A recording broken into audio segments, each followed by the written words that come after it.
Globalization and Loanword Phonology. Good afternoon. Today, I'll be discussing how globalization has influenced Korean phonology, particularly through loanwords. As someone who speaks Thai, Korean, Mandarin, and English, I've seen firsthand how languages borrow, adapt, and evolve. Loanwords aren't just linguistic imports, they're reflections of cultural contact, identity, and adaptation. Korean loanwords are words borrowed from other languages and adapted into Korean pronunciation and grammar. Most of these come from English, forming what we often call Konglish, a creative blend of Korean and English. But English isn't the only source. Korean has also borrowed from Japanese, especially during the colonial period. German, as in Arbeite from Arbeit, meaning part-time job, and even Thai, like Muay Thai for Muay Thai boxing. These loanwords aren't just linguistic imports, they're cultural footprints. Each one reflects a moment of contact, influence, or adaptation. They show how Korea has engaged with the world not just by importing ideas, but by reshaping them into something uniquely Korean. Globalization has brought Korea into constant contact with foreign languages, especially English. Through K-pop, technology, international education, and migration, Koreans are exposed to global vocabulary every day. English loanwords dominate Korean media and youth culture, but they're not used exactly as in English. They're phonologically adapted to fit Korean syllabic structures. And with platforms like YouTube and Instagram, global terms spread faster than dictionaries can adapt. Korean speakers remix language in real time, creating a dynamic, expressive, and globally connected linguistic landscape.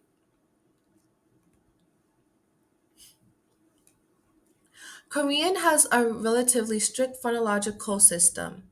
It favors syllables that follow a consonant vowel CV structure, avoids consonant clusters, and limits final consonants to a small set.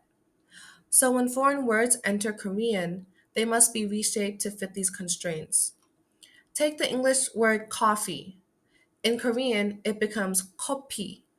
The F sound doesn't exist in native Korean, so it's replaced with P. The word is also broken into two syllables, each ending in a vowel, to match Korean phonotactics. Another example, stress becomes stress. Each consonant is separated by a vowel, creating a rhythmic syllable-based structure that aligns with Korean speech patterns. This process is called phonological nativization, which involves adapting foreign sounds to fit the native system. It's not just about pronunciation, it's about making a foreign word feel Korean.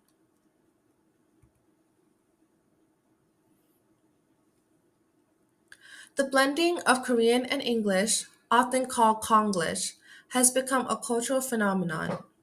Words like 핸드폰, selka, and service are uniquely Korean English hybrids. They may not exist in native English, but they're widely used in Korea. Some linguists and educators worry that this trend dilutes the purity of the Korean language. Others argue that it reflects Korea's creative linguistic agency, its ability to localize global influences in ways that are meaningful and expressive. As a multilingual speaker, I see Konglish as a mirror of Korea's cultural agility. It shows how language can evolve, not by erasing boundaries, but by redrawing them in ways that reflect lived experience.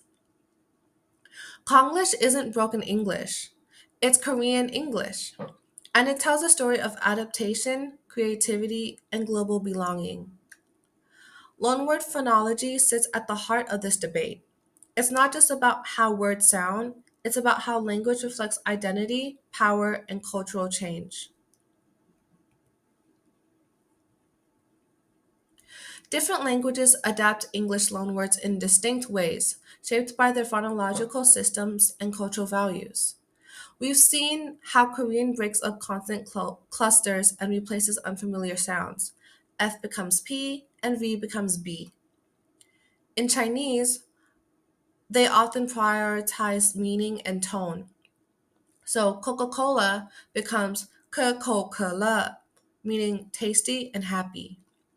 Thai is especially interesting, my language.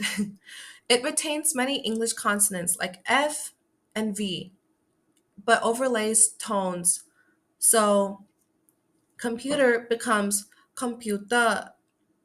It sounds close to English, but with a tonal Thai identity. These differences show that loanword phonology isn't just about sound, it's about how each culture negotiates global influence on its own terms. Korean loanwords don't sound the same across generations. Older speakers tend to fully nativize foreign words, replacing unfamiliar sounds with Korean equivalents. For example, van becomes ben. These adaptations reflect a time when English was formal, distant, and foreign. Younger Koreans, shaped by K-pop, YouTube, and global media, often approximate the original pronunciation. You'll hear pizza with a Z sound, with a soft Z sound. For them, loanwords aren't just borrowed, they're part of a global identity. This generation shift shows how language evolves through contact, media, and mindset. Loanword phonology across generations reveals more than pronunciation. It reveals cultural memory, social change, and linguistic agency. Older Koreans adapted loanwords to protect linguistic boundaries. Younger Koreans stretched those boundaries to express global belonging. In conclusion, loanwords in Korean phonology are more than just borrowed sounds.